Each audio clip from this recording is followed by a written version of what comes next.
could tap. Yeah, I need a plastic cup though. In front of them, I can't drink out of the bottle. I don't know if we could top yesterday's performance, but certainly try. Certainly try. First of all, I ask you all, Mechila, I'm a bit embarrassed. Yesterday, I wasn't sure about raw liver. I wasn't sure what's the din of raw liver that wasn't kashered at all. It seems to be that it's interesting, it's talking about first, but it is mutter. You're allowed to eat raw liver that was not kashered so long as the blood is gone. Myself, it goes because the Prima Godim in one place writes that liver is kulei dam. The whole thing is just one big thing of dam. It's first that you're allowed to eat raw liver. And so, then what we spoke about yesterday, raw liver that wasn't kashered, in other words, it wasn't kashered at all. So then it'll come out that it's, if you have in the freezer raw liver that wasn't kashered, so then it'll come out that it's not muksa, if you what we spoke about yesterday. But that's dependent actually on you guys. Now that you're world famous, would you guys eat raw liver that wasn't kashered? No. What about you?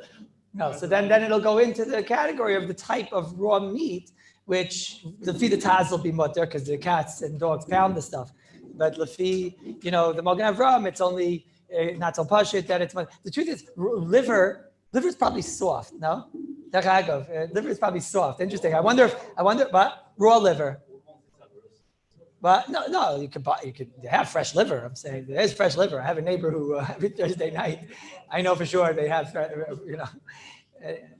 But Al Kapanim. But I wonder out loud. I mean, raw liver. I wonder out loud. Raw liver might anyways go into the category of soft meat that the Mogen Avram himself might agree to. It's not something to think about. But anyways, we saw yesterday. I need the yesh b'nei adam that would do it, and I didn't get a chance to ask my Arab friends. So. Why is it not because I'm saying it's a little bit worse because my real friends won't eat it, right? But it's a little bit worse because people won't eat it.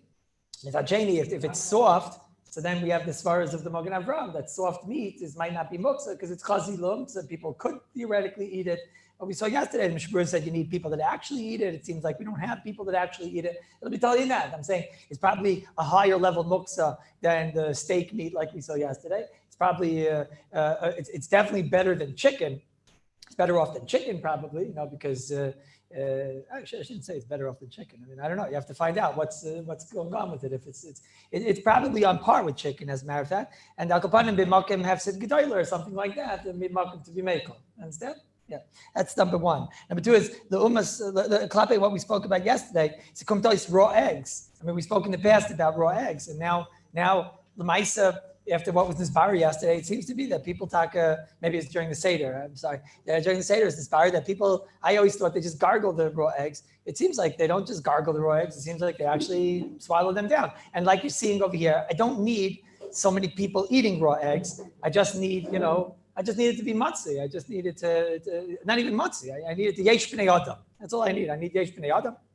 And it seems like we have yesh b'nei adam that eat raw eggs. Chazanim, it seems they do eat. I thought they only gargle it. It seems like they actually eat the raw egg. That's number two. Sorry? Maybe anyways, right? Yeah. Since anyways, there's I find him. Yeah, since I find him to make it on Shabbos. There's things you could do with eggs on Shabbos. So then, eggnog. Yeah, you could just have eggnog. I mean, 'tis the season. Right, so it's no, because they hold nittel the January according to those sheetas that that's what you guys probably do over there. No, you have eggnog. He's not here. No, he's down there. It's nishtu. No, it's nishtu. See, I told you he wouldn't come today because he's from not like the rest of you. Okay, Akapanim. That's what? I'm sorry. What's the chukasem? What about it?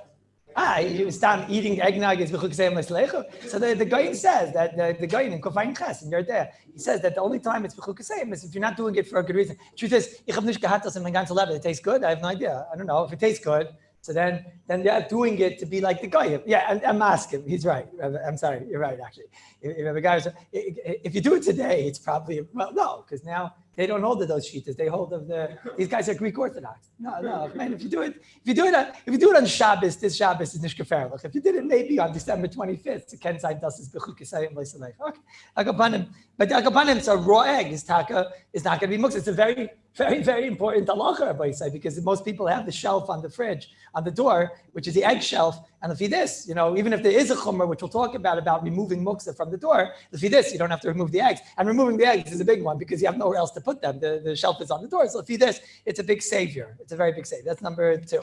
Number 3 is the Shulchan Aruch. I was going to skip this Shulchan Aruch and go straight to Graf Shalrei. And then I realized it's mamish. It's unbelievable. It's Yata Deshmaya, how it's tailor-made for what we spoke about. Shulchan Aruch, the Olim probably didn't see it. They probably went straight to Graf Shalrei. It's a short Shulchan Aruch. It's like a mamish one-liner. The Shulchan Aruch talks about a kameya, sheinish al mumcha, some type of amulet which isn't proven amulet.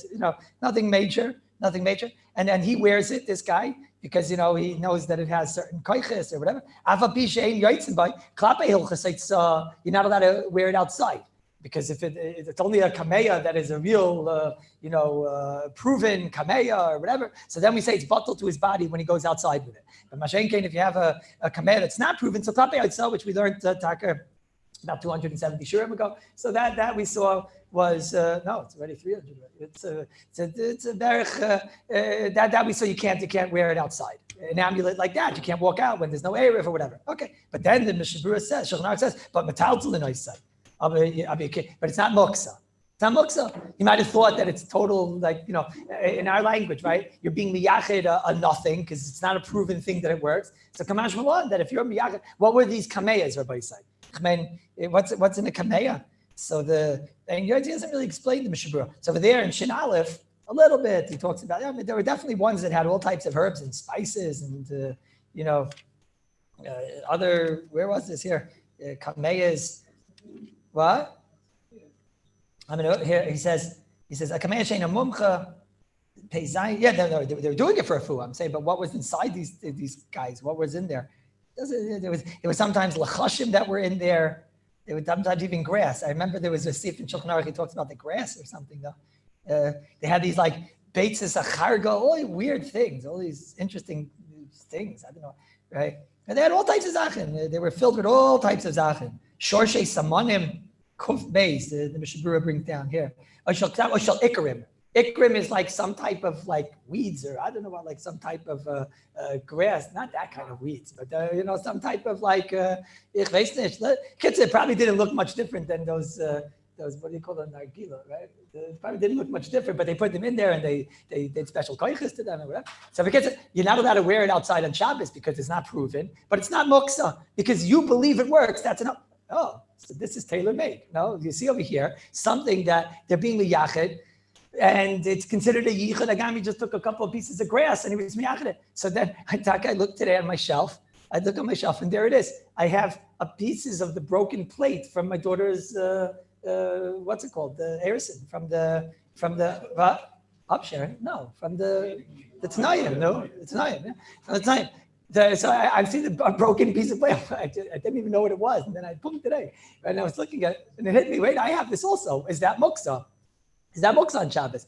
Right? So I just wanted to see what other people would think. When my wife came in, I said, "Why? What is that?" Right? I don't know if she knew about this, so it's not a right. She said, "No, is it the plate from the wedding?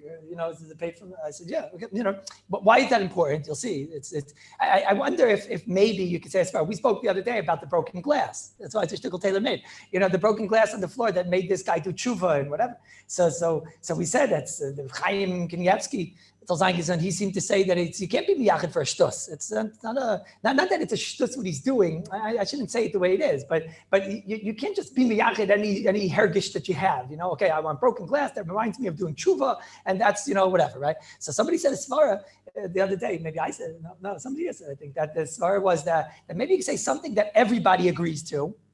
Now, there's one thing like a piece of glass that a broken bottle of oil on the floor is not something necessarily you can be miyached. That's why Reb Chaim was maybe against that. That's already, it's time you take a broken glass. He said, I want that to be a reminder that I have to do tshuva. So maybe that's not, that yichud maybe doesn't work, But I could have heard you, I could have heard no, but at least there's a discussion there. Chaim said no, to take a broken glass. That's going to remind me, whenever I look at that piece of broken glass, it's going to remind me that, you're not going to live forever, right? It's going to remind me of my father in Shemai, right?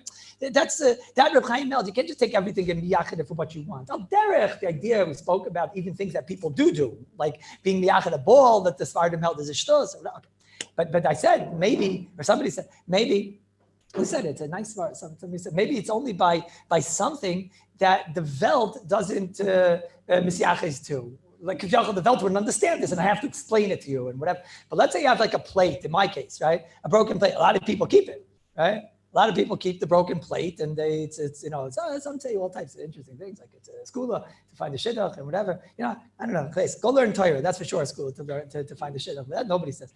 But the broken piece of plate does it a skula so that you're going to find the shidduch and whatever. So people keep it. But more than that, people keep it because it's like a memory or this, that, or whatever. So l'maisa, but that people do keep. So maybe such a broken plate that you're miyached as like a memory or something like that. Maybe that even Reb Chaim will agree to. Maybe that even Reb Chaim will agree. This is al derech, what we spoke about when we spoke about the money from the tzaddik. You took the $1 from the tzaddik and maybe more, the $100 from the tzaddik, and you're miyached it because it's now from the tzaddik. Well, I was kind of wondering what happens when I'm going to say something very very not cool now. We're looking for a little bit socially off. But I'll say, no, what do you do? It's more than politically incorrect. It's like almost socially off, what I'm going to say now. But it's not my thing. I'm usually socially on, right? I think all the socially off people say that. No, but what happens when you're like, no, what do you do when the chassidus breaks apart, right? And like you got from this Rebbe, and then all of a sudden you decided not to go with that Rebbe. I know what I'm saying is not cool, but what? You said you sell it to the other chassidus. Very good. It's very good, but be careful. That was Torah. Be careful. Yeah. No, it's not good. No, it's not, the reason I'm asking that kasha because it's a shtickle raya that to the Chazon Ish's say that that maybe if you're b'yachid money, it doesn't last forever. Just like the chassidus doesn't necessarily last forever. And so too the. No, I'm not saying your Rebbe. I told you it was his Rebbe, right? So I would say it's a little bit socially weird what I'm saying now, but yeah, okay, for those that appreciate. But Akapanim, so Ramosha Sternbach, we spoke about this, but Ramosha Sternbach and Aleph Reish Lamed Vav, he says he doesn't come from this sif. I would have come from this sif. You could be miyached. Everyone agrees that $100 bill from a Rebbe, $1 from bill, that's something that people are miyached. So why is it different than a piece of grass? Unless I'm getting it wrong, and the kameya was wrapped inside a leather pouch, and they did something to the kameya.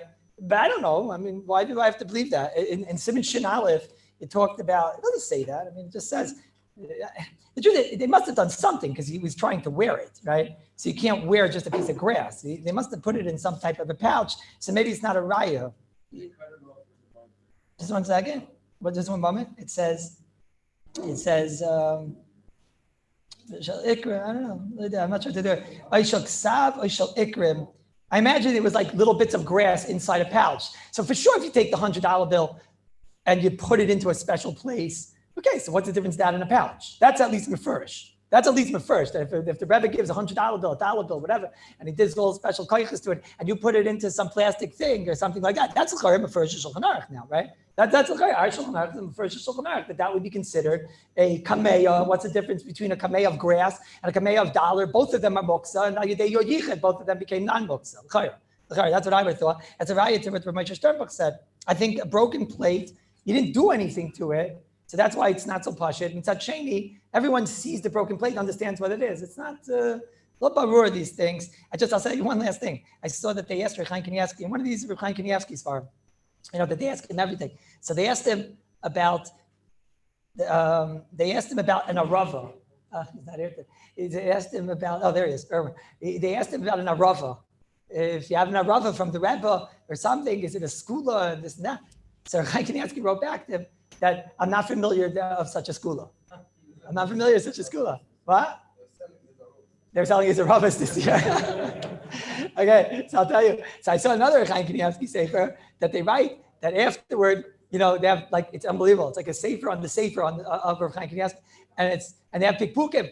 So they write that it's a Makor Chaim, the Chavis Yar, It's talking my Zayda. So the Chavz Yair in Tafrei Samach Daled, not just you should know where I'm coming from. In the 664th Sitman, he brings down that he heard that an Arav leaf is Takar Skula. It's a Mekor Chaim. Chavz Yair is ain't called Maral. This is a heavyweight in Piskei Halacha. And the Chavz Yair writes in the Mekor Chaim, he says, I heard that an Arav, he writes it in his Sefer on Halacha. Tafrei Samach Daled is on the Simanim in Shulchan Aruch. He says, I heard that an Arava is Takar Skula, and that if you're in trouble, you say, Ani v'hu, oishi ana, you take the Arava and Mamish, and you'll have big skulas, and it's a big thing. So you see it ready? So okay, I didn't know, right? But what? The Ephraim brings it? It says, there's something miyuchad about that. Okay. So I don't know. So if this, certainly if you take it and put it into a piece of tape, like you saw the other day, it's no different than the Kameya.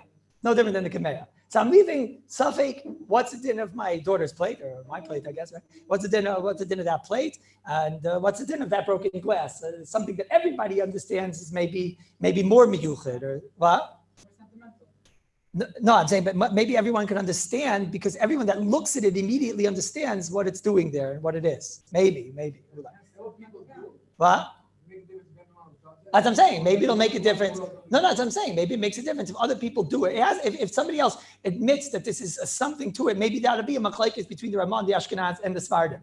That the Ramah told you even a ball that people do. So Ramah says that's fine. People do it. They took a rock and they started playing with it, and boom, that becomes a ball. Right? The Sephardim say, Mapatom, you took a rock and you're doing shtus with it, so whatever. So who says that I miyaked something for sentimental or whatever? So maybe not. Again, you can go back and forth with this. Everybody say maybe the Sephardim will agree, say maybe the Ashkenazim disagree. I'm saying it's not clear. It's not clear. That's number 2. Sif Lamed Daled. New sugya. Graf Shel Rei. So Shulchan Aruch says, Kol davar metunef. Anything that is, what's metunef? Very important to not be saimich on your knowledge of modern Hebrew when you're learning a Shulchan Aruch and a Mishnah Berurah, because based on that, you could right away automatically assume certain halachas, which today you can see. What's metunef? So mistama metunef means something like shmutzig dekepis, right? Like a shmutzig dekepis, something like that. How do you say shmutzig in English? What? Like dirty, but like a little, metunef. Not gross. We didn't get there yet. Soiled or what? Ichsa, good. So, kol davar metunef, kegoin. What are the kegoins? Well, I'll find out what metunef is. I'll just read the Shulchan Aruch. Kegoin, rei, v'ki, v'tsoya. Right?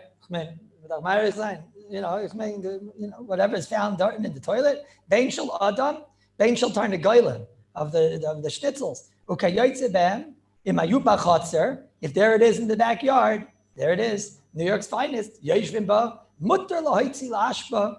So you're allowed to get rid of it and throw it into the toilet where she belongs. You can pick it up with your hand. Chizuk to us all, right? You can do it even without a kli. Special miyuchad people, right? But let's say it's somewhere where nobody lives, so leave it. But but you're afraid that the baby, Anshul is going to spay, and whatever. You're afraid what's going to be. So then it's mutter lichvais alei kli. Now you're allowed to cover it. That's Sif Lamed Daled. Sif Lamed Hey, mutter to take out the bedpan of it and graph and all types of other dreadful things. And there's a shayla about bringing it back.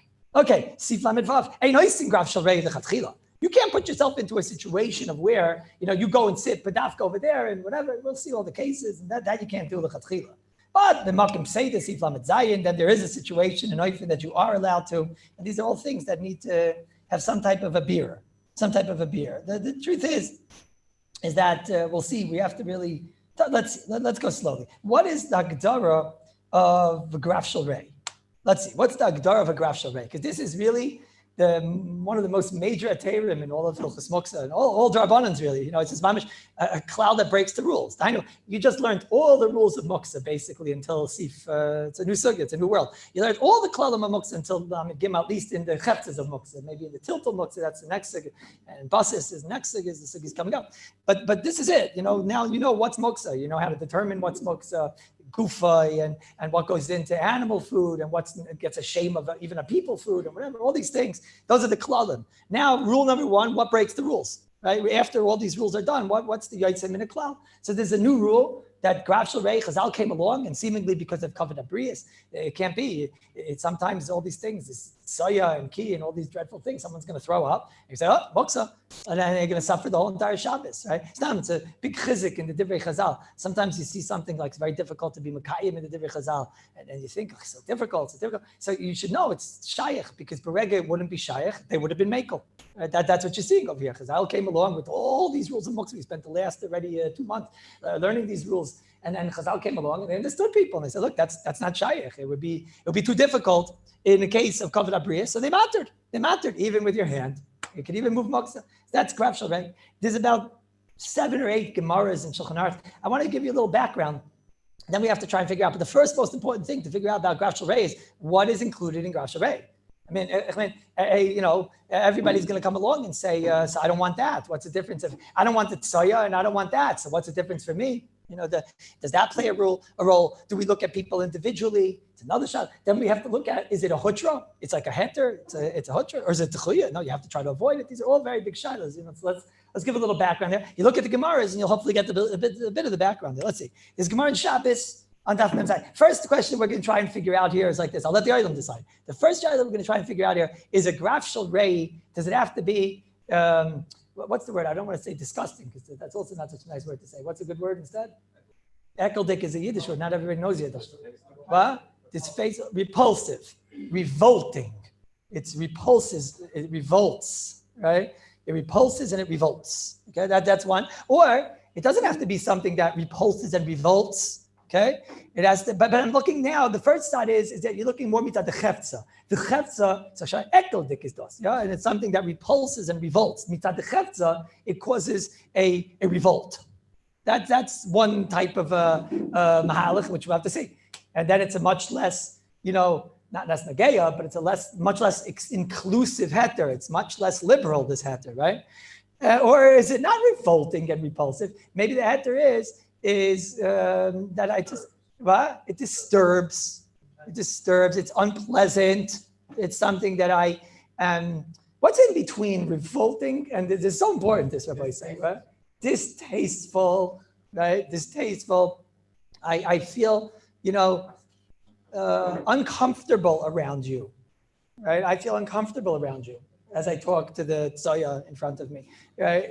I feel uncomfortable around you. So this, you understand, it's 2 different hergation, right? So let's see. Let's try to prove it. So they got to go to the Gemara. So Gemara Shabbos Daf Mem Zayin talks about Rabbeinu HaKadosh. There was Rabbeinu HaKadosh, and he was sweeping up the dust, the dirt, afer, whatever it was over there, some type of a dirt and whatever. So the Gemara brings down, how was Rabbi doing that? He took a shovel and he was cleaning up the dirt with a dustpan. Okay, so Shaila was using a dustpan, tiltum and a top, whatever. Anyways, so the Gemara says, how does he do that? It's muksa. The dust is muksa. The dirt, afer, whatever it was. So Abaye says, das a Graf Shel Rei. Das a Graf Shel Rei. Okay, so what does Abaye hold? If for Graf Shel Rei, dust, is afer? I don't know what afer is, like ashes, I don't know, some type of shmutz. Is that revolting? Is it revolting? Is it ekeldik? Is it, what was the other word we had? No, the extreme words, right? Repulsive? Are you repulsed by it? I don't think so. Right?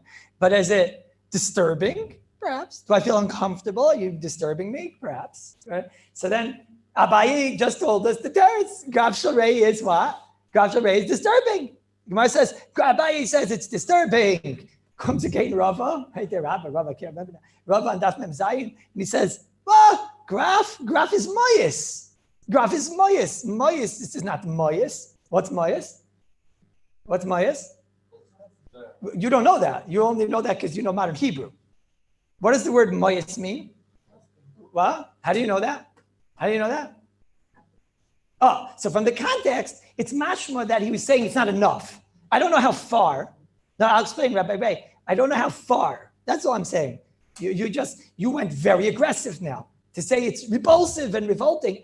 All I know is it's more. You'll see. It's very important what we're doing right now. Okay, but all I know is that it's definitely worse than afer and the disturbingness of afer. Abaye came along and said it's disturbing. Rava said, so what? That's not a Graf Shel Rei. Graf Shel Rei is mois. I'll explain why I'm being so aggressive in a moment. But so you're right. I would have for sure thought that moyes means it's revolting and it's terrible. That's a graph. Mashenkin, this is not. But it's not muchach. It's that far in the in the chain. Okay, but it's definitely not just enough to say it's disturbing. And he told me just now that it's not enough to clean up, to sweep up and things like that. It seems to be machlekes by Rava. Okay, it's one Gemara. Don't worry, I'm not gonna leave you here, but I just want you to first get a little feel for the second. Then this is Gemara Kufchaf Aleph on the base. This Gemara says there was a mouse in the besamim holder. Imagine, mamish, like as a surprise, but he was dead. He was dead. Right there, he was. Right, dead mouse. He got so he was terrible. Right. Ice and corona and smelling and something. There's a lot of jokes you can make over here, but right? But so there he was, dead inside the besamim holder. So the Rav actually said, "Take him out of here. Take him by his tail. Take him by his tail." Right? Dart and Mickey, out. Right? Take them avek. Right? So that says the Gemara. How is he allowed to do that? Why? Look out! He picked up a dead rat. The Gemara says, "Das a graf shel rei." That's Taka Graf Shilrei, right? Is that disturbing? That's revolting. But you saw Rashi screaming, "Get him out of here!" Right? Oh, shake them out with the tail. Boom, dead. Okay, not dead. He was already dead, but buried. What? Yeah, we all know in this Kailil, right, the understanding and the severity of a murdered mouse. Right? We all understand that, right? Sorry, it was quite a dreadful. It was a few days that the whole coil had corona. No shiloh, because there were guys that walked in. Sure, great. Right? Okay. It smelled worse than Fregnish in this room, right? But so it is quite clearly repulsive. So we have a Gemara that tells, now, I have a Gemara that tells me Graf Shel Rei is a case that's repulsive, but I don't know underneath that. Maybe that for sure is a Graf Shel Rei. Okay, we know for sure what's the Graf Shel Rei. Then there's another Gemara in Kuf Chav Dal. This is Gemara, as a monkey wrench. The Gemara says that there's a shita of the Gemara of Rav Nechemia. It's a shita, it's a complicated shita in Hilchos Moksa. He basically holds you're never really allowed to be cleaning up. He holds you're really never allowed to be moving even plates and forks and spoons. You're never really allowed to move things unless you need to use it. He has a shita in Moksa that you can only use things. You can only move things that you need. Imagine the world of Rav Nechemia on Shabbos. You need it, you move it. If not, you don't move anything, right? So Gemara has a kasha. In fact, the Gemara, how are you allowed to move around the plates after you finish eating? How are you allowed to move around the kairos, the plates, and all these things after you finish eating? The Gemara is asking on the plate itself. How are you allowed to move around the plate? Forget the bones and all these things that we talk about the whole time. So the Gemara says, that's a kasha. Does a kasha. It's like the Gemara. Graf Shel Rei. Now we're getting somewhere. Plates on the table and cups on the table. Does is repulsive. Does is repulsive. It's maybe not pleasant. It's not geschmack, right? But does is repulsive and revolting. I mean, calm down, man. That's... Okay, so now we're getting somewhere. Then there's another Gemara. The Gemara in Kuf Mem Gimel, the Gemara says over there, date pits. The Gemara says date pits. So the Gemara says he had a fellow and he took these date pits and he was spitting them out. And the Gemara discusses there a sugi of Graf Shel Rei L'chatchila because he was spitting them in a way. That was what you asked me that day, right? So we'll get there, Bez Hashem. But the Gemara says that the date pits themselves are graf. The spitting out of it doesn't mean the spitting part. It means just the mitzias of them there is a graph. And the Gemara says, how are you allowed to put yourself into that matzav l'chatchila? But it's clear in the Gemara, date pits are a graf shel rei. I saw today great date pits. I got a point. Somebody left on the table date pits. I was very thankful. Right? They had been left there from the night before. Somebody ate dates and they were there from the night before. There are like 4 of them there.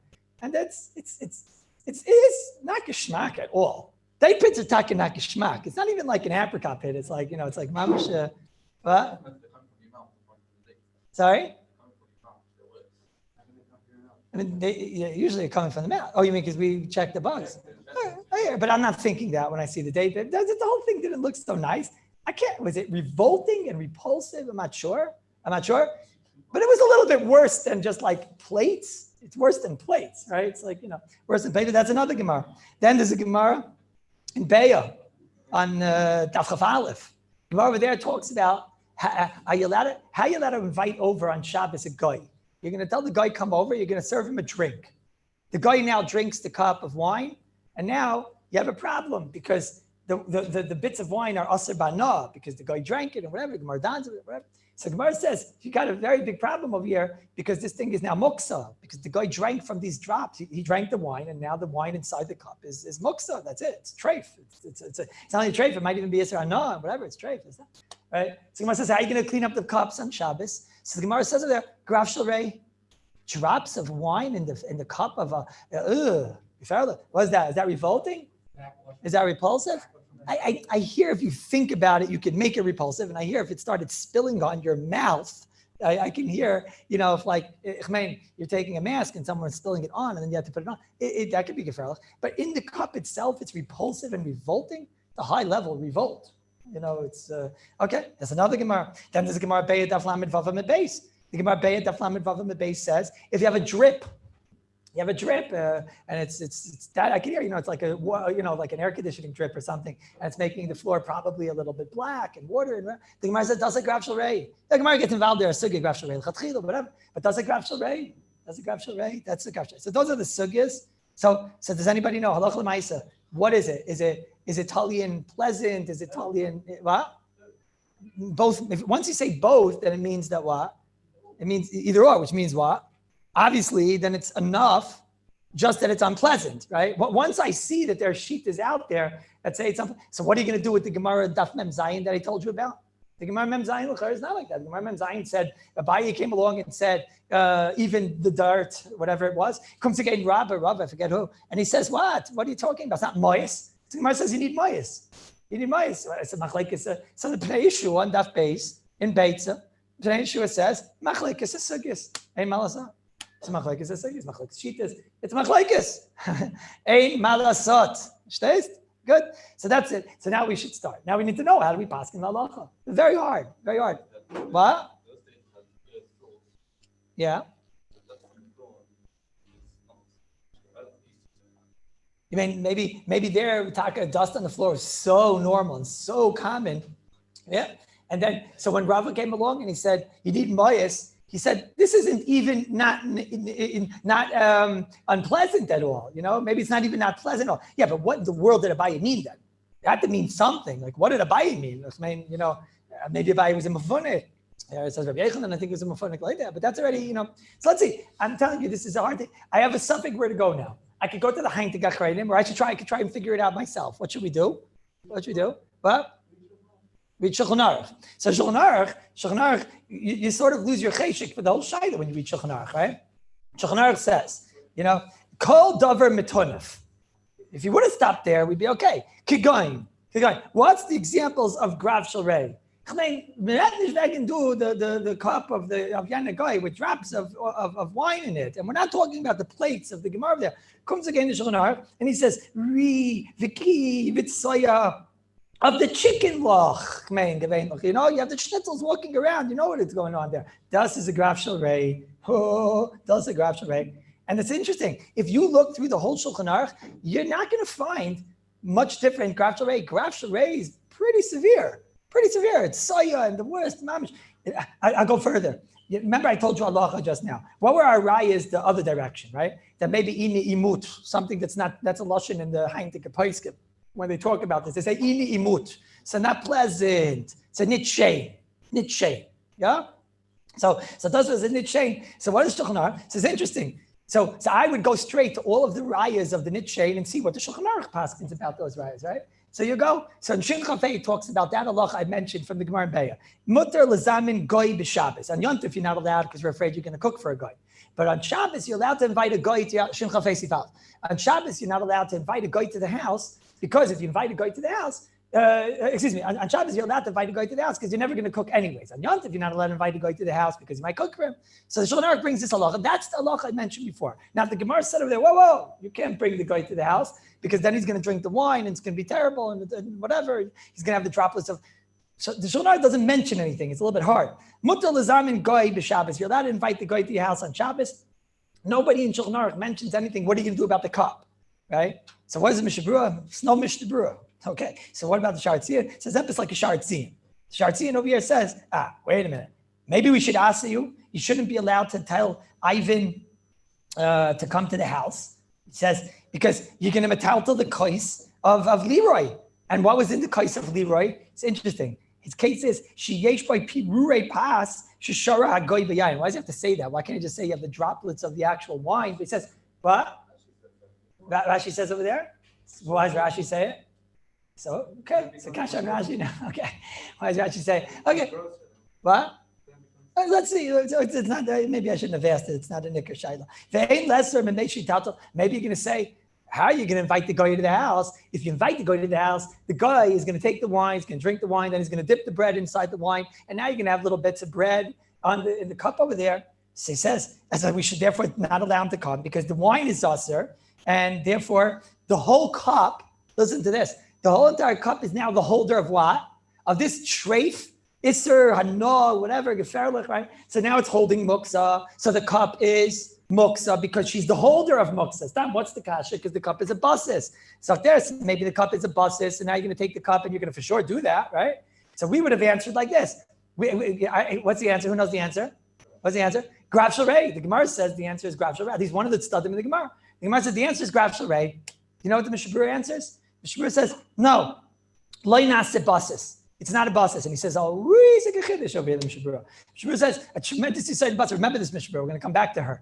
Mishabura says, it's not a basis in a case of where you have something so not chashiv. You can't say, I'm the holder of the davar that's not chashiv. Now, basis, everything we learned about basis to now is you have a computer on a table. The table is the holder of a computer because the computer is chashiv. You have a couple of crumbs on a table. The Mishabura says this new Gavaldik Yisai. I'm the holder of crumbs. That's my tachlis achayim to hold some muksadika, istadika, no crumbs, some garbage. That's not a basis b'klal. Like you say in basis. It's a big chiddush. Not everybody even holds to this chiddush. It's a great chiddush. The loynas a basis, a perun are bottled to the kois. And then he quotes Toisvis. He viewed the Magen Avram in Shinchav Gimel, and then he says, "V'aflefi the maskana of the Gemara Isra Naz more chamer. Efshar Bishua ben Levi le'sfirle." I have the Mishabura in brackets here as all kasha. I would have simply answered the Mishabura's question very simply and said Grav Shel Rei and Gendig the Ganze Maisa. Sounds like. Now I don't know the Mishabura's own shita, but at least if it's a sefer on Shulchan Aruch, maybe I don't know. We'll have to learn all that stuff, but. It does sound like that they don't want to say pshat in the Gemara is Graf Shel Rei. That's what it sounds like. Take a look at the Gemara. You'll appreciate this a bit more. But it sounds like we don't want to go with Graf Shel Rei on a bunch of droplets of Agrada. I wonder out loud, Rabbi Buki, if the reason why Rashi said the breadcrumbs, I didn't want to say Rashi because I don't want to get into this, but Rashi, I wonder out loud if Rashi said the idea with the breadcrumbs because he couldn't possibly understand why when you have a couple of droplets of wine, that's a Graf Shel Rei b'chlal. It's a couple of droplets of wine and that's a graf right? But when you say it's like bread with the wine, it's like ichi, that's a little bit more ichi or whatever. But Vinashri, the Mishabura doesn't say the reason it's out graf. So what does it sound like? It sounds like that wouldn't even be enough for a graf. It's not pleasant. We'll all agree. Yana cup, yana droplets, yana pirurin, yana dust, Ivan. And you know what Ivan ate yesterday and what Ivan did yesterday? And who wants to have his cup on my table, right? Afal it's not a graf Shel Rei. So now you see I need a little bit of a higher level of a graf Shel Rei. Okay, what else? Where else is there a Graf Shel Rei?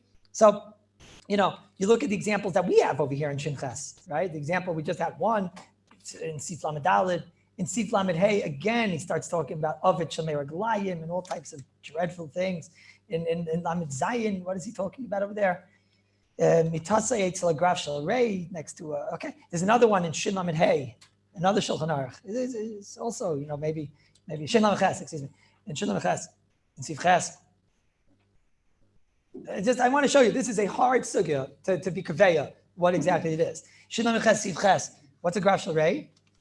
Shulchan Aruch says, you're allowed to put a kli, tachas a delef b'Shabbos. Is some type of a drip that's coming from the roof. And you're allowed to spill it out. And this isn't the problem of making a Graf Shel Rei l'chatchila. So here he concedes. Now, the drip from the roof, is it dreadful? What is it? Is it dreadful and moyus and whatever? What do you say? Who wants to say? The only people that have had drips from the roof. What? It's pretty bad. It's pretty bad. Not only that, it could smell noira, right? I see Baruch Hashem. None of you have had one, right? Baruch Hashem. Whoever didn't have one, you should never have one, right? It's a big bracha. It's a big bracha, right? It's sometimes it could smell and it could this. I don't know if I saw one say if he wants to bring a raya, that you see Shulchan Aruch also has cases that are just ini imut. I'm going to use those words now because you're going to see those a lot in the Haitik Paiskim. You want to say that's also ini imut and that's not gross. And I wanted to write back, Baruch Hashem, you never had one, but they could be geferlich. And in Safed, circa 1572, in Kavachaimer, Baghdad. Baghdad is 274. The drip could have been geferlich. Okay, so therefore, I'm not convinced. I'm saying I don't know, but I'm not convinced. That's all I mean. Okay, let me get weiter. What? The whole matziv. I mean, it's that's what I'm saying. If it would just be like fresh water, he makes it sound like it's like Shem and Zayah Zach. I mean, like Shem Mayim Zach, beautiful waters, and whatever.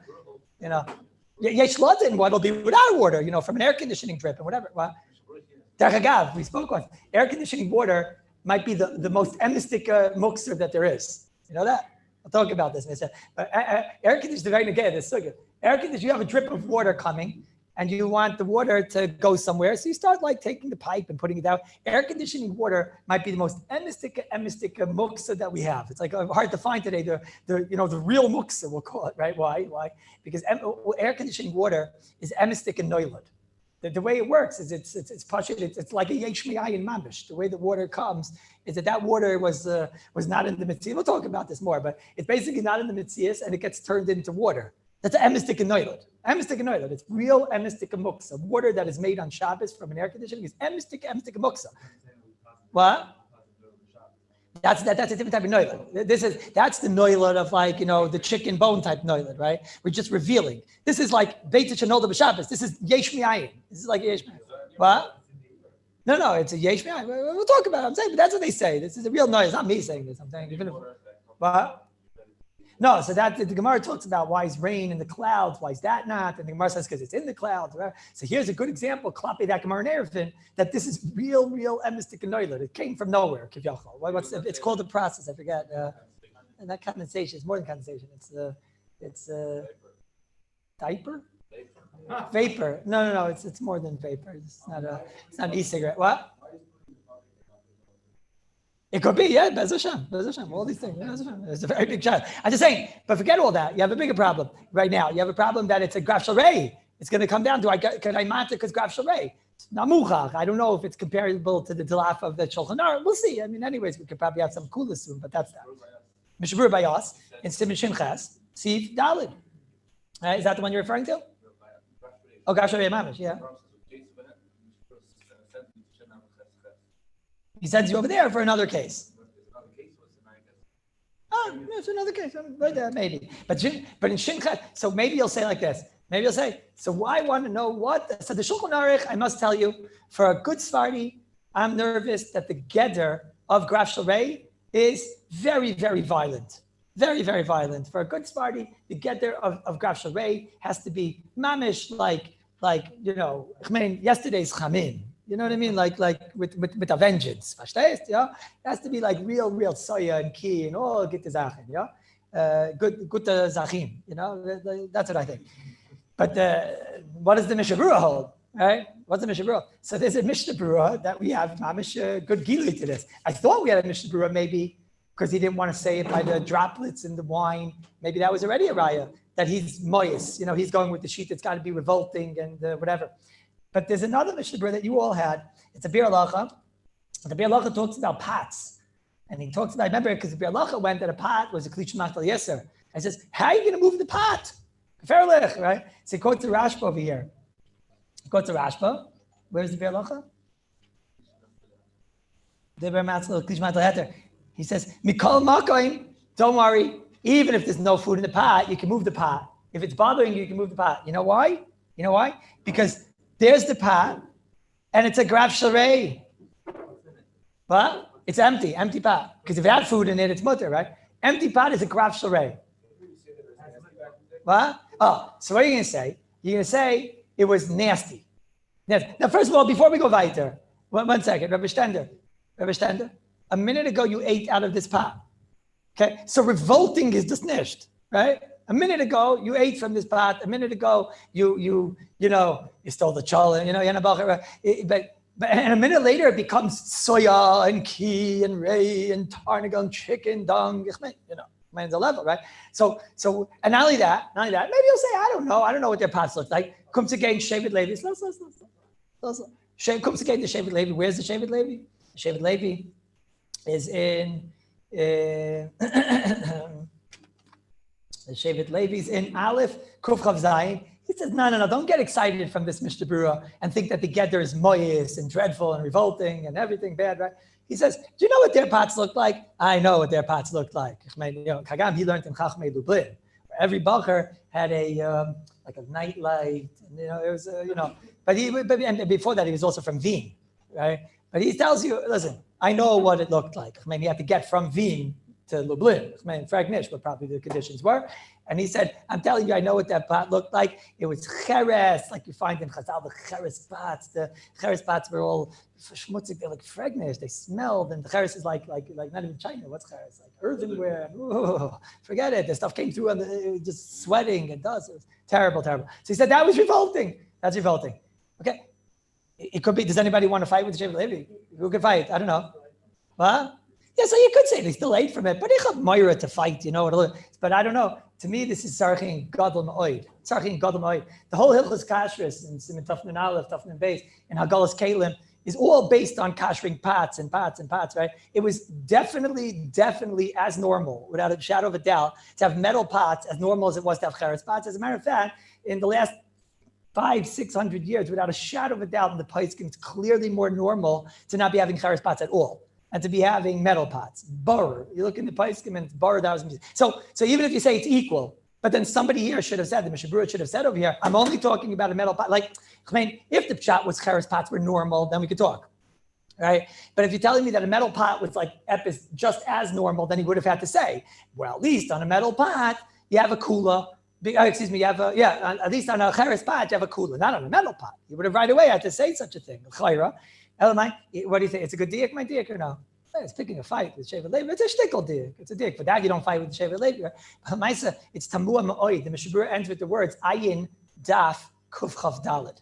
What's the Gemara? Who remembers what was the Gemara in kuf chav daled? What? So even if you don't remember, the Mishnah Berurah says, he says, be'inyin ka'ira. Dainu, he's makor for pots being not muksa, dainu being a graf shalrei, being enough dreadful that they are a graf shalrei, is from a sugya in Kuf Chav Daled where it talks about plates at the end of the meal. Now that, Rabbi say, no matter what you say, I mean, a plate at the end of the meal, we said that's called the graf shalrei. So Mishnah Berurah says, well, if that's a graf shalrei, then any of your pots are also graf shalrei. He's not saying anything that has to do with the fact that the cheres pot is dreadful and smells geferlich and whatever. Sorry? Come again? And their plates were nervoy? Really? It says over there. It says over there not just kairos. It says also the kaisis over there. What does it say there? Let's see the Gemara, but I think it also says that's the pshat. It was so gross. Their plates were so gross. And it was as gross as the cheres. Oh, you have the Gemara. Thank you. Let's see. No, but this is. Where is she?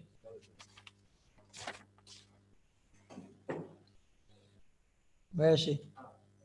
Oh, there she is. No, it only says kairos on top. Taka doesn't say kaisis. Maybe. No, come on. Yeah, the feed the Shevet Levi, kumtais, that today your pots don't passel the sukkah. What? Oh, it comes out, the feed the Shevet Levi, Lushitasa, that your pots don't passel the sukkah because your pots are not those old dreadful cherestic pots that passel the sukkah. Today you have metal pots, china pots, and whatever. The minig is to be back, unless it's a pot that you bring to the table and whatever. But the minig in the Haim, they only had metal pots. When I say the Haim, I don't go further than Flatfish, right? But the minig in the Haim, into the Haim, but into the Haim, the minig was metal pots, and everyone knows you don't bring them to the table, right? Okay, so now there's all raid because we bring the pots to the table more, maybe, or whatever. That's a whole raid in sukkah. I don't know. I don't know. To me, it sounds very, very nishpashit. And the Mishnah Berurah is quoting a Rashba. The Mishnah Berurah is quoting a Rashba. The Rashba makes the zushtel, and therefore it's I don't know. This is already definitely sounds like from the Bir Halacha, from the Mishnah Berurah, that we don't need that level of revolting is this nish. That much I'm not giving in. Metal pots is definitely not revolting. And you see, clear the Mishnah Berurah would have had to say, like I'm saying, a difference between metal and cheres. He should have said something. And I do think the simple Kaira, I could hear the thing that the Shevet Levi says not like you, Rabbi Rosenberg. He says because it spits on the fire and the cheres and the smell and this that. It's hard to believe that the cheres plate that I'm eating off of is revolting and whatever. It's like and then a second later, because a second before I was able to hold my nose and eat. It's very madna. It does sound like from our Rabbi that the gather is not revolting and repulsive and this and that and geferlich and whatever, right? But the Gemara doesn't differentiate. That you can make chalukah, but the Gemara doesn't differentiate. The Gemara says, how according to Rabbi Nechemia do you ever clean up the table? I got to have the Gemara. I'll read you. The Gemara says, how do you ever clean up the table according to Rabbi Nechemia? So Gemara says, he's talking about every case. Amalei Rav Safra. No, mididaver graf shalrei. No, and how do you carry a graf shalrei? That's the Gemara says. So it does sound like that. I must admit, this is a shver sugya because the Shulchan Aruch Taka doesn't sound like this, right? Mishabura and Shinches, you've cut in Kuftes Vav, right? This is not a raya. We had already a Mishabura. I'm going through the Mishaburas that we had already. There's a Mishabura that talks about graf shalrei and Kuftes Vav. What was the Mishabura? He talks about klipim, matzamis, and he says, well, if it's niskabtu harbe yachad, if you have lots of bones, like one bone, Mishabura says that you have to deal with if it's animal friendly or not animal friendly or whatever. But he says, but let's say niskabtu harbe yachad, you have a lot of them all together, the bones. So he says, the umoyis alav. Now, first of all, here, Rabbi Ray, this is why before I was so aggressive. Here, the Mishabura doesn't say umoyis. He says moyis alav. It's not important to know. In other words, over here, it's not a, what's the word? Not a noun. I mean, it's a verb, or it's an adjective, or it's something. It's a pronoun. I got kicked out. I was giving chizuk to the guys that got kicked out then, but it's a proverb or something. I don't know what. But you get my point. It's not what you laughing. I was giving guys like you chizuk, right? It was moyis alav. It's not an adjective describing the chefza. I do know that she's moyis, right? That's describing her as being moyis. It's moyis alav. It's an adverb. None of you guys know what an adverb was. No one ever knew what an adverb was. Right? Chad adverb. But moyis alav. You understand what I'm saying? Moyis alav. I don't know. I said words that are gonna I don't know. It's not in the chefza, it's in the gavra. That doesn't, right? It's in the gavra, right? No, if you understand what I'm saying, that he brings that word moist. But anyways, just a moment. Anyways, Mishabura says over here that if you have a whole array of bones, like a whole collection of bones over here, it's mashma one bone, no. One bone, no. One skin, no. One, I don't know what, no, right? One moment, so. But it's mashma, if you have a niskabsu, you have like a whole, like a Afghana of them, right? A whole, and they're all together. So then it's moyis alav. But it does sound like from Mishabura, you need more, but that's not a raya. Maybe it is a raya. I don't know. One bone is also unpleasant. What's going on here? Is anybody confused? Well, one bone is also unpleasant. Rabbi said, what's more unpleasant? The pot, the plate that said you're allowed to move, the plate that has the grease on it. I don't know. What's worse? I think the bone is worse than the plate. I don't know. The bone, the leftover chicken bone over there, that he's dead. You see what, it's if after you got through with it, and then that's it. All's left is just the poor guy and his bones and whatever. And let's say there's no farm animals that eat these things and whatever, and his hippo is sleeping or whatever. So now, what's worse? I would have thought that the plates are worse. The one bone is worse than the plate. That's what I would have thought. No? But I'm obviously wrong because the Biur Halacha says you can move the pot. But I don't really know what's going on with the pot. Are you all confused? Good. Let's go weiter. No, I'm just trying to show you how we desperately need help for some guidance, and then it's going to get even more confusing. But we definitely, then what about sweeping the floor? So sweeping the floor, what's on the floor? All types of Sachen are on the floor, right? All types of, is it moyis? Is it revolting? Is it repulsive? It's not right. So it comes again, Rebbe. Who's our Rebbe? Mishabur. And Shimon Zayin, you've gotten your base. The Rebbe Zuktazeh, Zok the Rebbe. He says, he's talking about sweeping the floor, whatever. And you're sweeping up klipe egoism, like seed shells or whatever, what are they called? The pistachio nuts, or whatever, And he says, why are you allowed to do this? It's mutter l'chabed. You're allowed to sweep it. Why? Now we're getting somewhere. To you, it's a graf shalrei. Now we're getting somewhere. He just added again an adverb or a proverb or whatever, right? L'didei graf shalrei. To you, it's the graf shalrei. There's something here that we reckon with.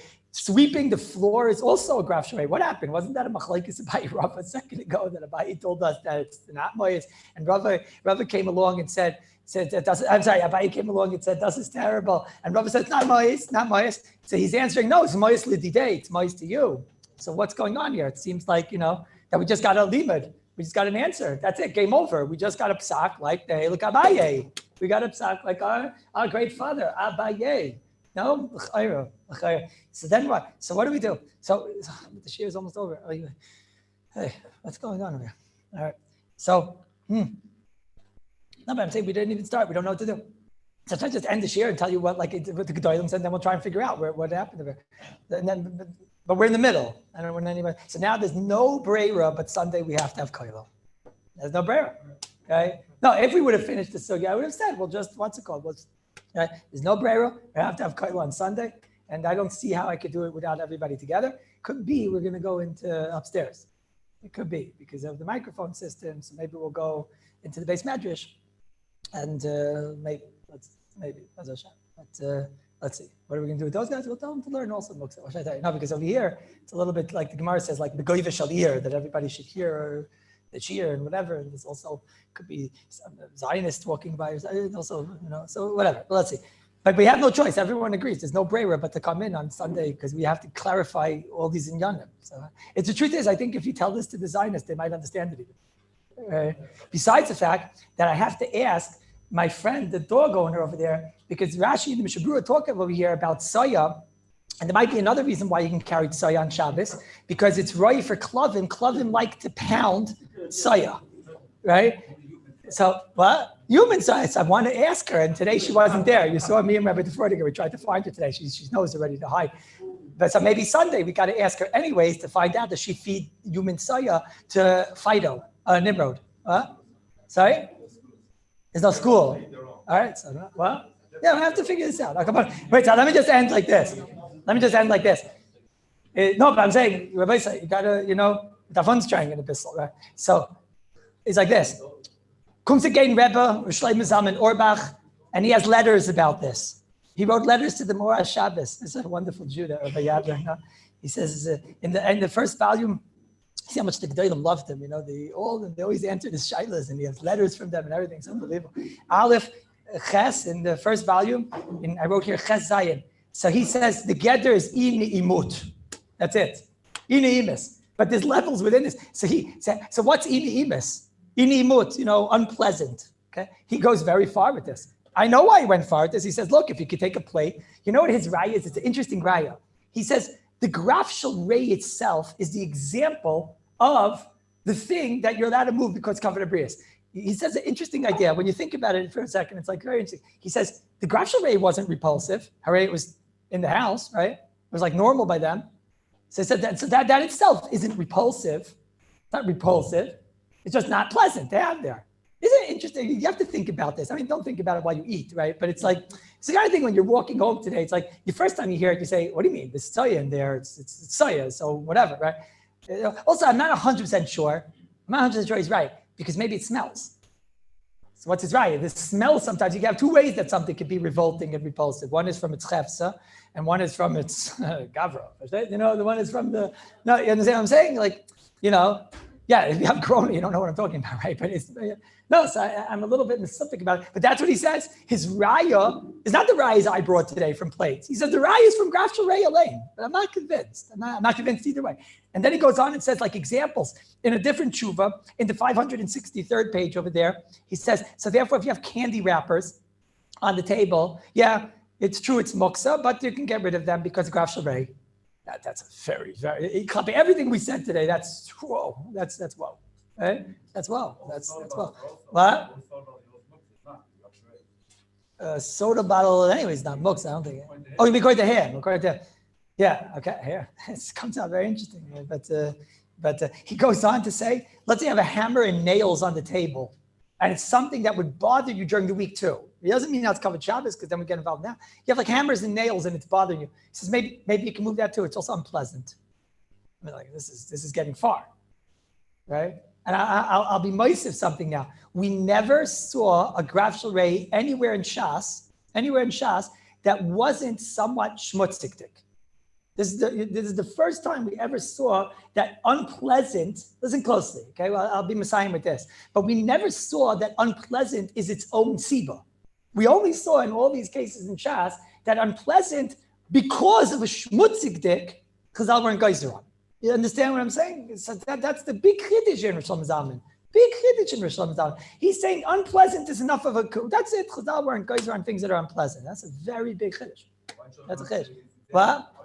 I don't believe that Rosh Hashanah is going Shulchan Aruch. Shulchan Aruch, I think we proved today that for the Sfardim is taka quite. And the truth is, you should know the Rav Avadia, Zechrein Levracha, I don't remember where, but it was one of the Ravaji ones, maybe in Chazayin, one of the Ravajis. And he says, there's a Gadol Echad who says, Zman. He says, he told you everything in Ina Yimis. What's he talking about? The Vad, it's got to be Gutta Essen, Gutta Ki, and Gutta Tsoya, and Gutta Hua, Gishmak Ezachin, and he's fighting with Shlomo Zalman. I understand him. He's going with the Shulchan Aruch. I understand him. He goes, his right from Gashri. No. Shulchan Aruch in Sif Lamed Al is not. Shulchan Aruch says going ki and soya, not inside the pan. Sif Lamed Hay is when it gets into the pan. Sif Lamed Al is still on your foot, on your shoe. What? What? The what? What? Which things in the Mocha? No, see, he was trying. He says, once I'm going at Ad Kedei Kach with unpleasant, then that's it. Unpleasant is not. No, that's not true. You do see that. That's not true because you see that's not true at all. You see in the Shulchan Aruch says that if you have like a tsoya in a chutzner where no one is, so then he says it is okay. If you have a bone, one second, Rabbi Singer, if you have Amol, you have like a cat and he drags in like, it goes on, right? You got the cat drags in. So sometimes it's like in the end of the backyard, it doesn't really bother you. And sometimes it's like right there.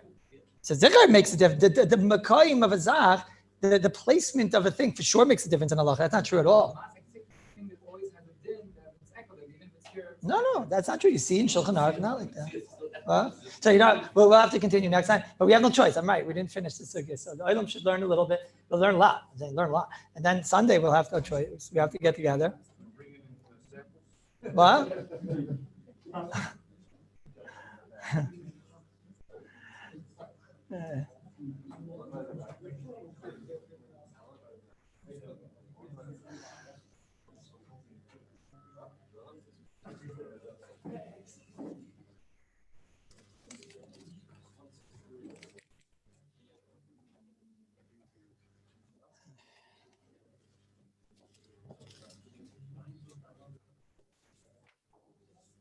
Okay, first of all, I welcome all of the listeners from Tyranny Time to Yerushalayim Mir Kodesh for Parshas Shmos.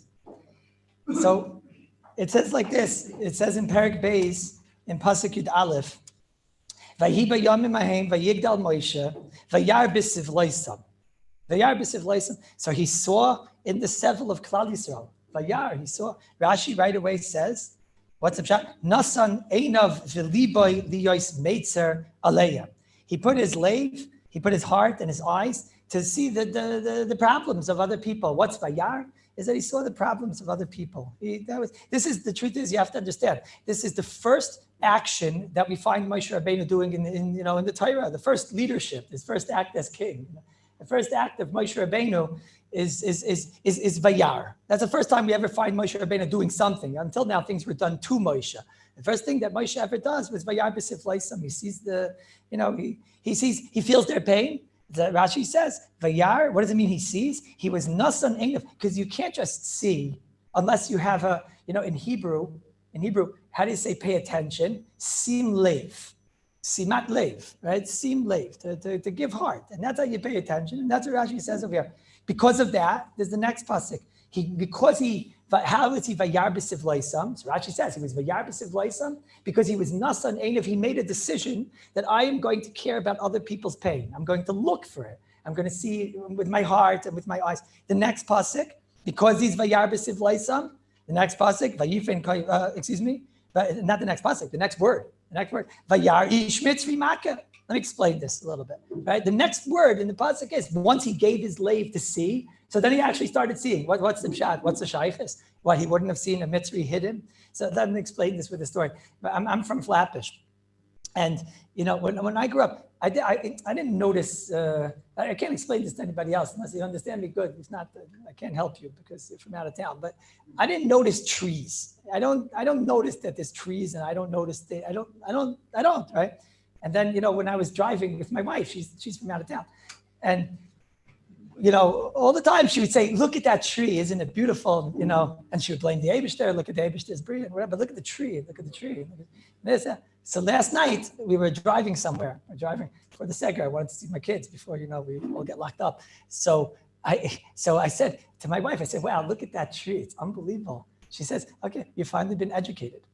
It took 20 years and you've been finally educated. And I said, I wouldn't have even known 20 years ago, I would have seen cars, right? Cars I see, people I see, right? Lights I see, traffic I see, right? But I wouldn't have even seen it. I just wouldn't see it. It's there. I wouldn't see it. They wouldn't see it. If anybody understands me, good. If not, I can't explain it. But Akapanim, that's a pshat here also. What's the pshat? Of course, there's an Arab guy hitting a Jew. He doesn't see it. The Torah says he wouldn't have seen it. He would have seen him just pushing him. He wouldn't have seen it. He wouldn't have seen it. I can't explain it more than that, but that's what it says here. Because he was nasan libai be'einav, because he was nasan his heart to see. So therefore, what happened? He started to see. He was able to see. Now that's what you're seeing over here. That's the idea. When you put your lave in your heart to feel somebody else's pain, right? So then you start to see. You start to see that the other person's matzav is not so pashut.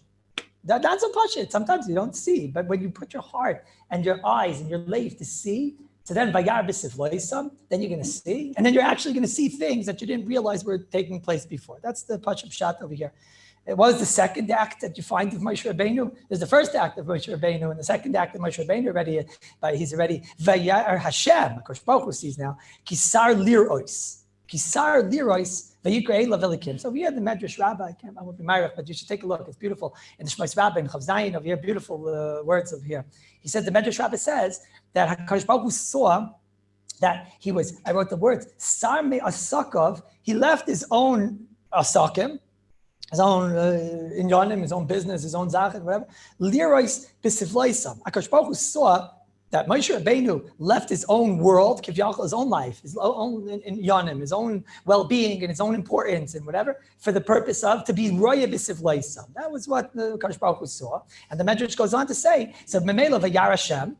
And then Akash Baruch Hu came down. He said, "I'm leaving the Tachtoinim, and I'm leaving the Alyoinim, the Malachim. I'm leaving all of them to come down and to give that incredible siyata d'shmaya that Moshe Rabbeinu became the Moshe Rabbeinu of Klal Yisrael, the king of Klal Yisrael, because he saw that Moshe Rabbeinu was somebody that left his own world and again was able to see into others and v'chule v'chule. And therefore, he got all this incredible siyata d'shmaya. Akash Baruch Hu said, "I want to talk to him." Akash Baruch Hu said, "I'm leaving everything to come down to talk to him." And that became kivyachol the Rebbeinu Shalom's.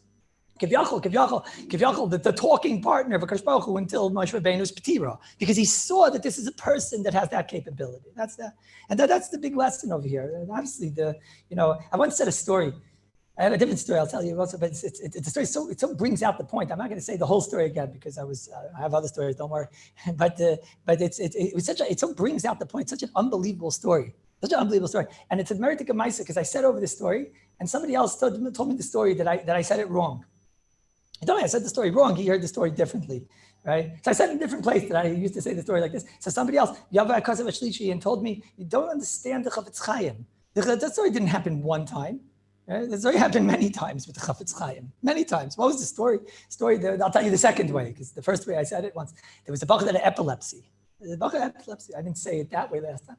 The bachar had epilepsy, and he came to the Chafetz Chaim. What's going to be with me? I'm never going to find a shidduch. Right? So Chafetz Chaim told him, okay, you have to go to a certain town, and in this town there's a certain tzaddik, and don't tell anybody that you're going. I said the story probably last year. Don't tell anybody that you're going to this town, and go to that Rav. Nobody knows him. He's a nister or whatever. You'll get a bracha from him, and you'll be gezinnt, and you'll find the shidduch also. This bracha went. He went to this right away. He went to this person, and he got the bracha. And kachafei taka. Mamish, by the time he came back, he was a gezinnt mensch, and he was able to get married. This person, his sister-in-law got very sick. His sister-in-law got extremely sick. And she started having the same epilepsy, the epileptic fits. Now, it was known that when he was a bachar, he had this problem. So they asked him what was the roifei that he went to. He said, no, he didn't go to the roifei. What did you do? He couldn't say, he can't say. They took it out of him by saif. They took it out of him. And the minute they took it out of him, he fell back into his epileptic state. He went to the Chafetz Chaim, begging, crying to the Chafetz Chaim. And Chafetz Chaim said to him, what can I do? The Chafetz Chaim told him. He said to him, what can I do? When you came to me, you came to me 20 years ago as a young person. I got koyach in die Zeit. I had koyach in those days. And I fasted for you from the time that you left until you came back. So Mamela, he fasted every single day for this bacher. He didn't want to be toila on his own sitkes. He sent him to somebody out there. I'm sure the person was also a tzaddik, right? But he said, but now I don't have koyach to fast. Could you imagine fasting for somebody that you don't know 40 days? It's mind-boggling. That's by Yarbis Sifloisam. That's by Yarbis. He saw the pain. He felt pain of somebody that won't be able to get married, and he felt the epileptic fit, and he felt the tsar and the pain. So Mameli, he fasted. And he did it not once, you heard from this story. He did it twice. He did it more than just one time. It's a man, but that's a pella, the Chafetz Chaim. Panovich Rav said, why did he stay in Radin? He was supposed to go to Telz. Whoever knows a little bit of the history of Rabbi Kahneman, he's supposed to go to Telz. Why did he stay in Radin? He said, before he went to Telz, he decided to go to Radin, to get a bracha from the tzaddik. So there he is. He comes inside to the Chafetz Chaim's little home, and he hears, Mamish screaming from the roof, screaming and crying and this and that. So he says to Rabbi Hirsch was the son-in-law from the Chafetz Chaim. He says to him, what happened up there? What's going on up there? And Rabbi Hirsch is walking around like normal. Imagine this screaming coming from the gag, and it was normal. And he said, what? He didn't even know what. He didn't see the trees. Right? He didn't even know what. What's he talking about? He says, the screaming. You don't hear the screaming, the crying. What's going on there? No. He said, what's going on there? He says, I'm not sure. He says, we find out. Who is that? Who's screaming like that? He told him, that's the Chafetz Chaim. That's the Chafetz Chaim screaming and crying like that, and it doesn't bother you? So let me explain to you the Chafetz Chaim. I don't know what happened right now, but that's on a good day, 10 times a day. On a bad day, about 20. So what the Chafetz Chaim goes to his roof 20 times a day and screams. He says, look, somebody comes to him and says he has problems in Parnasa. Another year comes to him and says his wife is makshalelid. Another person says, so that's the Chafetz Chaim. When he heard that, I'm staying in Radin. If there's such a person that exists in the world, then Radin is Yerushalayim. You have to stay in Radin. But that's a lave. Okay, it's a story from Tzaddikim. That's a lave that sees and feels the pain of somebody else. And Mamela, now he sees it, and it's not so pashit. What the other person has is not so pashit. The Satmar Rebbe, when he was nifter, so Shach was maspid him in the Kail Chazanish. You have to know a little politica and a little history to appreciate the story more, and I won't tell you it, but you could use your imagination. And the Satmar Rebbe was very strong shitas, right? And don't forget who started Gimel and all these things, Rav Shach, whatever. Rachel Pikain, Rav Shach, doesn't matter what you call him. But, the Satmar Rebbe was a tzaddik, and he was maspid him in Kail Chazanish. He was trying also probably to make a point also with that statement. And he said over I heard a recording of it because I didn't believe I didn't believe the story. Somebody said to me once that the Satmar Rebbe that the Rav Shach was maspid, the Satmar Rebbe. I just couldn't believe it because, there was big machlekes, it's lots of, I couldn't believe it. And I listened to the recording. It was very hard recording to listen to. It took me about an hour to listen to the 10 minutes, just the whole time. But the story that I pieced together was like this. There's a story that Rav Shach said over about Satmar Rebbe. He said that the Satmar Rebbe, one time people used to come to Satmar Rebbe for tzedakah all the time. People would give money to Satmar Rebbe, and he would always just give it right out to other people. So he said, so if somebody came to Satmar Rebbe, he said the person, Ani Meruda Mamish, a person was garnished. He knocked on the door of the very, very frantic looking, and it was late at night. He knocks on Satmar Rebbe's door, and he was panting. And he says, I can't anymore, and I don't have money, and I have to marry off my daughter, and I Mamish don't have any money. I don't have any money at all, and I'm suffering, and it's terrible. And the Satmar Rebbe started letting out his eye. And then he says, and my wife was nifteres. It's interesting, like he didn't even start with that. It was like his SARS were so bad, his wife's nifteres, and he's seeing them, and they don't have a mother, and it's terrible. Satmar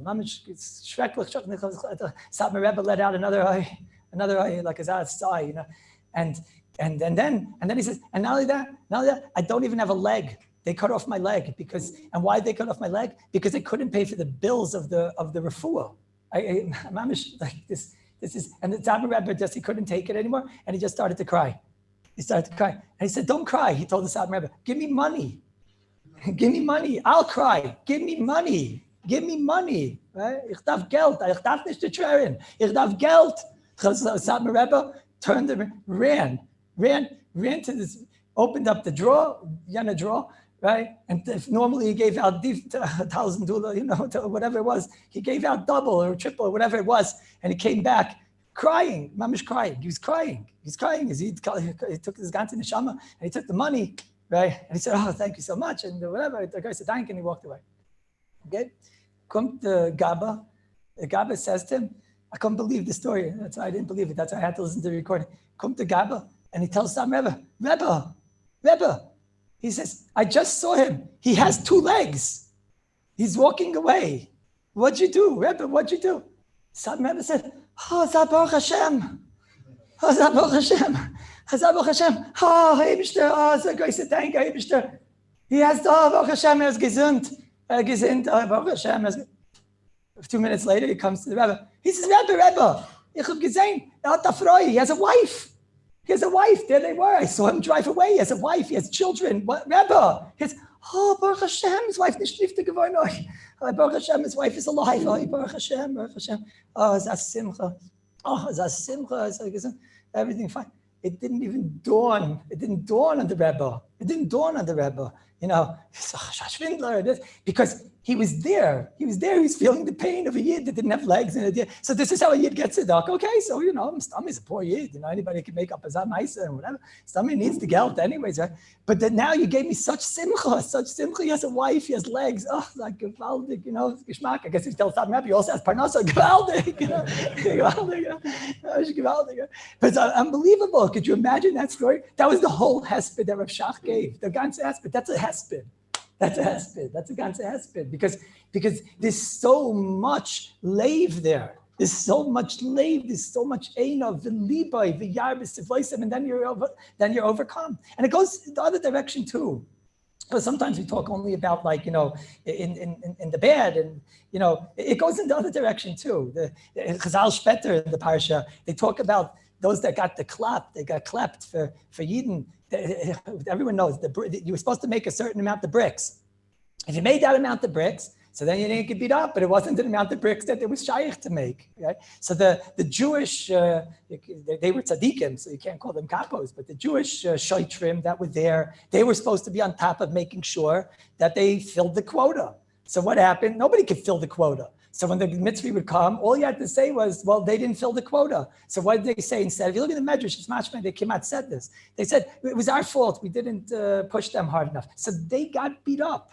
They got beat up by these Rishayim. They got patched. And because of that, they became the Ziknei Yisrael. The Medrash says that the schar of them, it wasn't a schar. That's a reality. They were Gedolim. They were the Ziknei Ador. Because in Mitzias, they became the Ziknei Ador. They got clapped for Klal Yisrael. They got patched in the cup for Klal Yisrael. So the Mela, they were leaders. They're the leaders of Klal Yisrael. You look in the Medrash, that's how the Medrash says it. And it goes in both ways. It goes not just in Tsar, it goes in Simcha too. The story of Avram Gajensky, he was the Slobodka Mashkiach, right? He was murdered by the Rishayim, and he was the Mashkiach in Slobodka. He tells a story, it was an unbelievable story. So the story was that there was, I think he was traveling, I think he was trying to collect money. It might have even been in America at the time, could be. And he was trying to get money for the yeshiva or something. And they heard one night him in his room, mamish, like a shikar, dancing and singing and everything.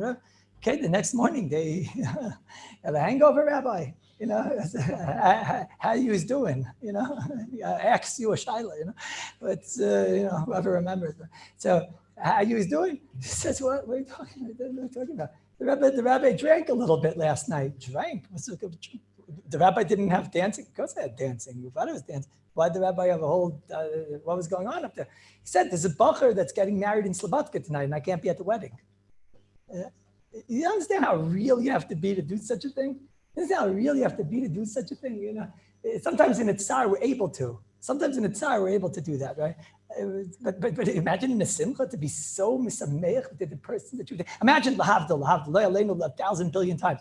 But somebody told me a story that he wasn't able to go to his son's chasana. In Corona, this is becoming like a normal, you know, nobody understands. He wasn't able to go to his son's chasana. He was not even in just bidud. He was in Corona. He was Corona and everything. He couldn't go to the chasana, right? He couldn't go to the chasana. So somebody told me to give him chizuk to the person. So I called the person. I gave him somebody. It's a brother of somebody that davens in my shul, right? So I called up the person, and he comes sometimes to his brother, so he knows who I am. So I told him this story. I told him the story from Gajensky, and I told him, right? This was during Sheva Brachas. I called him like 2 days later during Shabbos. I told him the story. I said, so sometimes he said to me, "Oh, Mama, you don't know how happy you made me." I told him why. I thought like, because he told me on the night of the chasana, that's what I did. That's what I did. Mamish, I made my own chasana. He said, "Punkt, I did drink a little bit." But, No, but I had such a no from the way he said it, because for a son, everyone could understand you could do it for a son, right? But by Avram Gajensky, Yadaina was the son. It was normal. It was normal, right? So I tell you, I had like something to be moisif now. I asked my wife, I don't know what to say. I never want to say like awkward things. You know me, I'm not, I never say socially off things, No, but I had like, I must tell you, no, I have to thank Hashem so much. Hashem gives so much hashpas taiva me, but I had a hard week, but I don't want to sound like Khalila, even in the slightest bit of a mashu of a complaint. Look at the weather outside. It's unbelievable. You don't see Hashem in there's so many Yidden that have to daven outside. Right? No, how many Yidden have to daven outside? And every morning, HaKadosh Baruch Hu says, it's not hefker. I'm fully in control. I'm fully aware of what's going on. And I'm only making the weather good just to remind you guys, not because too many people are using deodorant and whatever, right? The ozone layer. Yeah. But, so I'm not complaining. I'm just using it. I beg you not to take it as a complaint. The Eibishter knows my kavanah. But I had a hard week. And my father, they found out he has corona.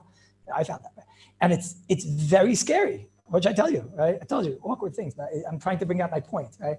It's very scary. I couldn't sleep at night for 4 straight nights. You find out that your father's on oxygen. You're not, Baruch Hashem, you're stable, but you can't sleep at night. It's hard to sleep at night. And every time any family member called me, I was like, I don't want to get it. You don't want to get the phone when a family member is calling when you know that. And I never dared over the course of the last 9 months, the extent of that, for lack of a better word, pain or anguish or whatever the word is, right? Or uneasiness or nervousness or whatever of other people that had to go through this, And it was, and then at 3:05, I'm about to give the shiur the other day. When was it? Tuesday. And somebody calls me and he starts asking me a shaila, an avelis shaila, about his brother who was a talmid of mine that was just nifter, right? That the story right before the shiur. And then a second later, my mother calls me. Your father's not doing so good. The oxygen is 70. You have to daven, and what are you doing over there in Yerushalayim Nachlatz? You should be doing something. And then somebody right after the shiur came over and said, great shiur. Made my day. It doesn't take a lot. And then somebody else called me and he said to me, is there anything I could do? I'm in America. I know your father's not well. Is there anything I could do for you? I'll go for you. Right? We're doing fine, Baruch Hashem, But he called, and all of a sudden, he was v'yarbesiv loisam. He saw somebody else is soifel. It doesn't take a lot. That's all I'm saying. It doesn't take a lot, right? It doesn't take a lot. And all you have to do is have a little sima slave. I'm talking to myself. I zikr over the last 9 months didn't think it makes any difference to call up somebody. The guy himself, I'm a big tzaddik if I call him up, if I know that he has corona or something like that. Then I'm mamish tzaddik. I call up people in my shul and I pat myself on the back. You are I wonder if in the time of Moshe Rabbeinu there were tzaddikim like you, Kallus, right? But to call up the guy, I heard your father has corona, whatever, you don't know what's going on in somebody else. I'm not complaining. I just want you to understand. I'm just telling you, it's like together, if I care, the people that said, and a lot of people said, how's your father? All they have to do is say, how's your father? That's it. All you have to do is say, how's your father? That's it. If you say those words, I feel good. That's it. It's it takes a little sima slave, a mashu, and then you'll see there's something wrong with the person, not because it's on his face or it's this or it's that, because you realize it's takanatza pashut over there sometimes, right? It's with the wife, it's with everything, it's with parents, it's with in-laws, it's with friends. It's, a wife. There's a lot of things that you don't care about. You don't care about the things that bother her a lot of times because those things don't bother you. But that's not what it says here by Moshe Rabbeinu. It's a sima slave. It's when is it by yarbesiv loisam, when you're nasan einav, then yarbesiv loisam, and then you'll see the mitzri hitting. You'll see things that you didn't realize before. That's the chiddush. That's what it says in the parsha. But listen, it's I imagine that the matzav right now, it's all over the world like this now. It's the midas hadin is noira. The midas hadin is unbelievable, and there's so much midas rachamim in the same breath. It's unbelievable to see. The weather is a gilui. It's an unbelievable, the amount of midas harachmim and midas hadin at the exact same time, people that are getting better, whatever. It's unbelievable, right? But that doesn't have anything to do with you. That's God. You have to go and then call up somebody and tell them, how are you? And I'm here for you. It doesn't take much. Okay, good Shabbos.